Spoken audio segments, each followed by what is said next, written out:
Oke, selamat pagi kawan-kawan peternak. Ini saya di kandang sapi perah. Kita lihat performanya seperti ini. Ini sempat kemarin tiba-tiba mati mendadak satu ekor, terus terpotong satu ekor.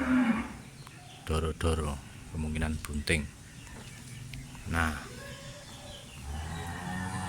kecurigaan yang saya pikirkan ternyata benar. Awal kesini saya bilang hati-hati, waspada dengan parasit darah. Oke, ini dari 11 ekor yang kita ambil sampel darahnya, kita periksakan ke lab, dan ternyata benar ada 11 ekor yang kita ambil sampelnya, 7 yang positif parasit darah. Parasit darah itu mungkin kalau di manusia mirip-mirip seperti demam berdarah ya, artinya yang diserang sel darah merah. Nah, sel parasit darah ini penyakit yang oportunis, sangat oportunis. Artinya apa? Pada saat ternak itu sehat, kondisi fit, dia aman, dia santai saja di dalam tubuh ternak, tubuh hewan. Tapi begitu kondisi hewan turun, bisa stres, bisa kurang gizi, atau malnutrisi, atau ada penyakit yang lain masuk. Nah, dia akan muncul, menyerang, berkembang biak di dalam darah menjadi banyak, dan muncul infeksi, muncul gejala dengan kelemahan, kelemahan, terus tiba-tiba bahkan kematian mendadak. Nah, tanda-tanda yang bisa dilihat sebenarnya kalau kita teliti, ada anemia. Anemia itu karena sel darah merahnya diserang oleh para parasit darah ini, sehingga timbul anemia. Yang berikutnya, bila dia semakin melanjut, bila tidak ada kematian mendadak, bila kondisinya melemah, dia akan kencing merah, kencing berdarah. Kencingnya benar-benar merah, ada darahnya, dan itu dengan disertai suhu panas dan tidak mau makan, nafsu makan, nafsu minumnya turun.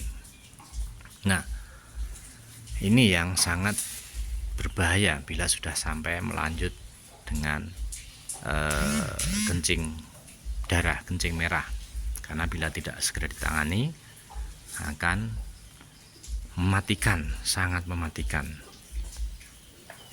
Nah, ini pengobatannya sebenarnya sekali diobati biasanya langsung sembuh kalau masih bisa ditutut ya, kalau orang Jawa ditututi dengan obat masih bisa sembuh. Tapi kalau sudah melanjut kencing darah, itu artinya ada kerusakan di ginjal, biasanya ya sudah, itu tidak bisa diobati lagi. Dan itu hampir sama dengan leptospira. Kalau leptospira disebabkan oleh air kencing tikus. Nah, kalau ini parasit darah disebabkan oleh parasit darah. Penularannya bagaimana? Penularannya sangat cepat dan banyak sekali faktornya. Ini faktornya dari lalat, kemudian biasanya kutu pada sapi, lalat pada sapi, kemudian caplak, kemudian bahkan lewat mekanik jarum suntik itu bisa menular. Nah, teman-teman peternak, apa yang harus dilakukan? Sebenarnya yang pertama adalah eradikasi atau pemusnahan parasit luar seperti lalat, caplak, kutu, nyamuk, dan lain-lain. Kemudian baru misal kita kok curiga dengan kondisi sapi kita, seperti kondisi yang lemas dan lain-lain, kemudian ada yang kencing darah, segera panggil petugas untuk ambil sampelnya, diperiksakan ke laboratorium. Murah laboratoriumnya. Nah, bisa artinya dibandingkan dengan harga sapi sangat murah. Terus bila sudah terdeteksi, apa yang harus dilakukan? Cepat dilakukan pemberantasan dengan pengobatan pada sapi-sapi yang positif parasit darah. Ini nanti kita akan laksanakan pengobatan. Ini ada yang positif 7, tapi kok ya kebetulan juga yang tidak diambil sampelnya, mungkin ada sekitar 5 mungkin ya. Oke, nanti akan kita bicarakan dengan pemiliknya. Ya, itu satu pemberantasan parasit luar, lalat, caplak, kutu, nyamuk dan lain-lain. Kemudian pemeriksaan sampel darah, bila positif segera diobati yang sudah positif. Biasanya sekali pengobatan sudah hilang parasit darah dari dalam tubuh sapi.